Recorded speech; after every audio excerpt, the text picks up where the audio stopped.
Hello BookTube, my name is Carrie and welcome to my channel. Today I'm going to be doing my May wrap-up.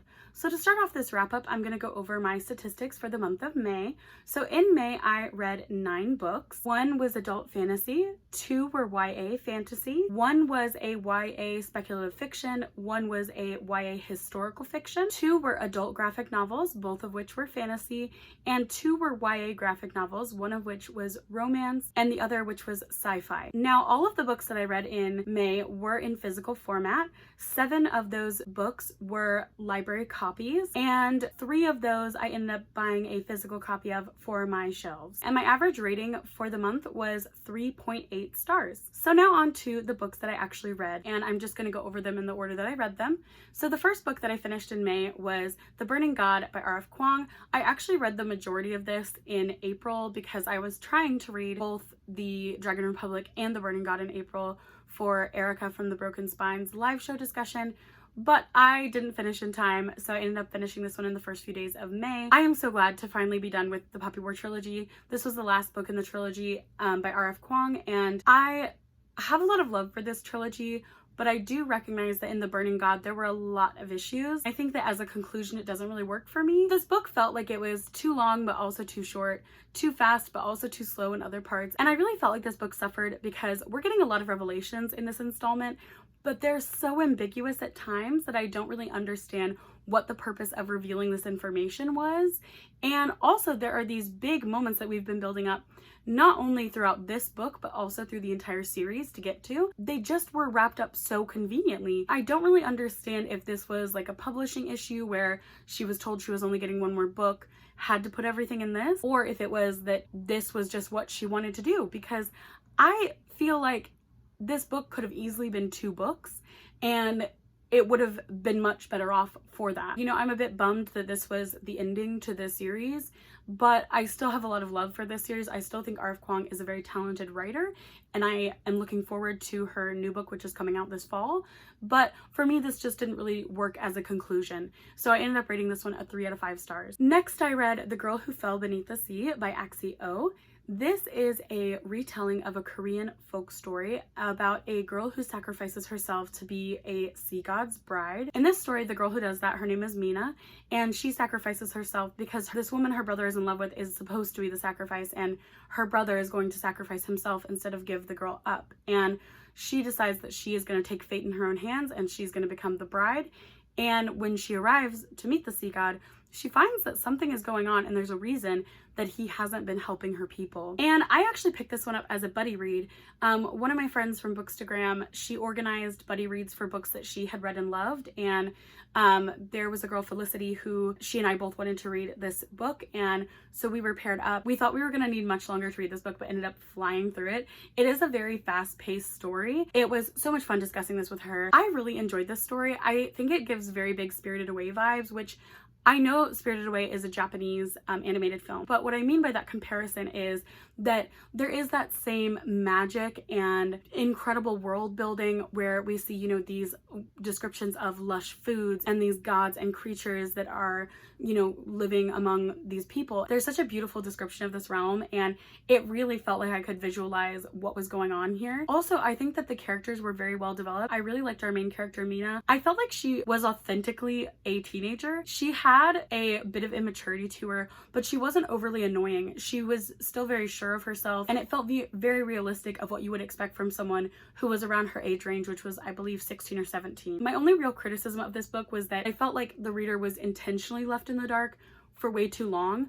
We don't really get a lot of information until like almost 75% of the way through the book. And for me, I just wanted some more of those big reveals happening a bit earlier on. I ended up giving this one a 4 to 5 stars. I would still highly recommend it. Next, I read Paper Girls by Brian K. Vaughn, which is illustrated by Cliff Chiang. And this is the story of a group of newspaper delivery girls who all become friends after a crazy sequence of events on Halloween night. That's really the best description I can give for this, because I think if you know too much going into this, it will spoil basically everything that happens in this volume because there's not a lot that really happens in this volume, to be honest. I actually didn't really like this. I am not a big fan of sci-fi, and I think that that was my biggest issue with this, is there are so many sci-fi elements to this. I also felt like this first volume jumped around so much that I didn't really understand where the story was going. I also didn't really like some of the dialogue exchanges in this. Pretty early on, there's a very homophobic statement that's made between two characters who are arguing, and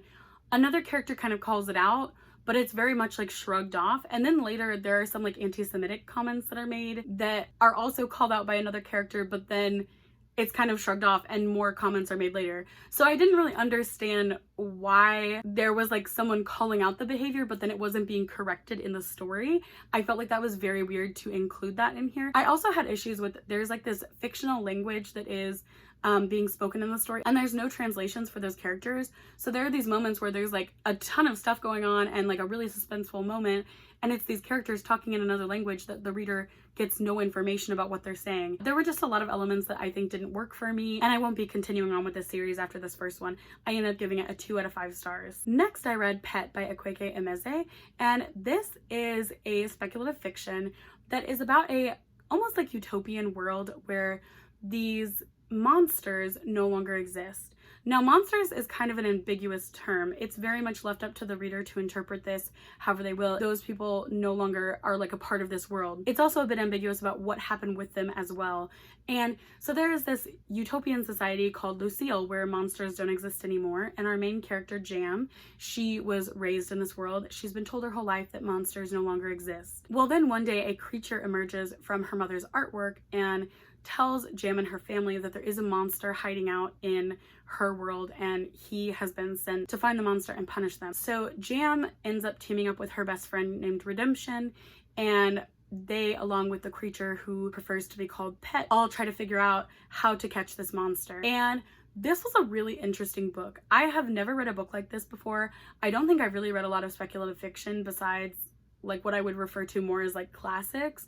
But this really worked well for me. The writing was so unique in this. It was amazing. And I think that it really worked with this story. Again, there's a lot of ambiguity with this, which could work against the story, but I felt like it kind of made sense with the information we're provided because our main character also doesn't really get the full story of what's happened to Lucille. And that's kind of a guiding theme throughout this story. Also, this is a story with repetition that I actually enjoyed. I think that the way that repetition was used added to the story instead of hindered it. So yes, this will now be my shining example of the only time I enjoy repetition in stories because it worked so well. And my only real criticism is that I wish we would have gotten more information about this world. We are given a very limited scope of this, but something that I now have to consider is that there is a prequel book that covers Bitter, which is Jam's mom, and her origin story, which explains why the creature came through her painting. And so I'm hoping that when I get to that one, there will be more background on like the world, because obviously she was growing up when this world was like first changing into what would become Lucille. And I ended up giving Pet 4 stars. Next, I picked up Heartstopper Volume 1 by Alice Oseman. I don't think I need to provide a summary of this because I'm like the last person to have read this, but I really enjoyed this. I thought it was a very cute story. I liked the art style and I loved the characters and the representation in this, so I ended up giving it a 5 out of 5 stars. Next, I read Rat Queens Volume 2, The Far-Reaching Tentacles of Neroth, written by Kurtis J. Wiebe with art by Upchurch and Stjepan Sejic. This follows up with the first volume of Rat Queens, and I do think this did a good job of picking up right where the first volume left off, but this volume jumped around substantially more. I felt like I didn't fully understand the motivations for the main storyline, and yeah, I enjoyed seeing more backstory from some of the characters, but the overall storyline wasn't that interesting to me. It was very confusing, and I ended up giving this one a 3.5 out of 5 stars. I also read Rat Queens Volume 3, also written by Kurtis J. Wiebe with art by Tess Fowler this time, and this volume was much more focused than Volume 2. I enjoyed the storyline. We also get a lot of background on a character who felt kind of distant in previous volumes, so I did definitely enjoy that.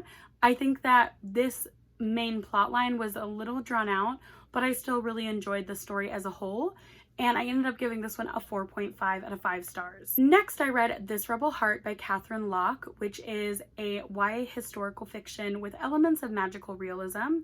It's the story of this girl named Chila, who her parents were murdered by the communist regime in Hungary, and her parents at the beginning of this novel have just been exonerated and reburied in this very public ceremony. Chila doesn't really know what this means. She doesn't know if this means that the regime is going to be making reforms or if this is just another tactic to keep people under their control. So Chila is trying to find a way to escape Hungary with her aunt. All the while there is this kind of underlying theme of revolution brewing in the city of Budapest. This is actually inspired by the Hungarian Revolution of 1956, and I actually knew the history of this revolution from going to the House of Terror, which is a museum in Budapest that is dedicated to the victims of the communist regime in Hungary. I would highly recommend that museum if you're in Hungary. It was an amazing museum. I highly recommend it to anyone who's interested in the history, and it set a good foundation for me going into this story. I think that the way the author incorporated magical realism into the story really worked. There was a lot of use of magical realism as symbolism for things, and I really enjoyed that. I thought the characters were really well developed. I would have liked to have seen a bit more development of Thomas as a character. We don't get his point of view. We only get the point of view of Azrael and our main character, and then there's another point of view that I don't want to spoil. However, I really enjoyed this. The writing was absolutely beautiful, and I think that this is a book that is almost like a blend of if Ruta Sepetys had written The Book Thief, because it has the magical realism and the beautiful writing of The Book Thief, but it ties in the very deep historical research and passion that Ruta Sepetys is known for in her writing. So I think it was a nice blend of those two and created something solely its own. And yeah, just amazing book. I ended up giving it a 5 out of 5 stars, definitely in my favorites. And the last book that I read in May was We Hunt the Flame by Hafsah Faizal. This is a YA fantasy that is inspired by pre-Islamic Middle Eastern societies, and I think that this had a really interesting concept to it. I don't necessarily think that it worked for me entirely. It's the story of a huntress who she is enlisted with this assassin to travel to this abandoned island where all the magic from their world was lost in order to return the magic. And I thought that the book gave a great world building for the setting of this story, but it didn't ever really go in depth into the magic system, which is very baffling to me because magic is such a big part of the story, and we learn almost nothing about how magic works in the society, what kind of magic existed before it disappeared. And yeah, we're left in the dark about a lot of that, and I think that that was a hindrance to the story. I didn't feel like the characters were that well developed in the story. I really didn't like one of our main characters, Nasir. I felt like a lot of his background was intentionally left in the dark to play into events that are going to unfold in the second book, and I think that ended up making his character feel very flat and one-dimensional. I liked the side characters sometimes more than our main characters. My favorite character was Altair. He was amazing. I felt like they didn't really work all together as a group. There wasn't a lot of focus on developing relationships between characters, which is a bit of a problem for me because this is definitely pitched as a found family trope, and I don't fully believe that with these characters. I also think there was a bit of a problem with pacing in this. It felt like we were building up so much tension and excitement to these big moments, and then when the moment was there, it was handled very poorly or wrapped up way too quickly. This is one where I do see that the author is definitely growing even in this story as she was writing. The last 100 pages of this book were absolutely phenomenal, but I think that this book needed a lot more foundation building for characters, for the magic system that we just didn't receive, and that kind of makes me question how impactful I'm going to find the second book if those elements weren't already there in this first one. I ended up giving this one a 3.5 out of 5 stars. So those are all of the books that I read in May. I hope that you guys enjoyed this video. If you've read any of these books, please let me know your thoughts down below, and thank you so much for watching. Happy reading. Bye.